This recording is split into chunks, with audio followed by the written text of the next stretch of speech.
Today guys, I'm going to show you how to convert Grow coins to GCash wallet. First step, open the grocery app. Once you're in, tap on the Grow coins icon at the top of the screen. Number 2, select the wallet option. Tap on GCash to begin the conversion process. Step 3, enter the amount.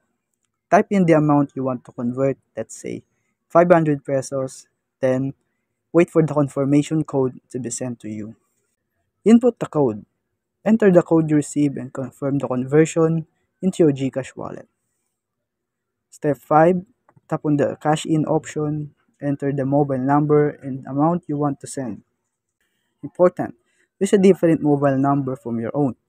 Grocery doesn't allow cash ins to the same number. And that's it. Hope this video helped.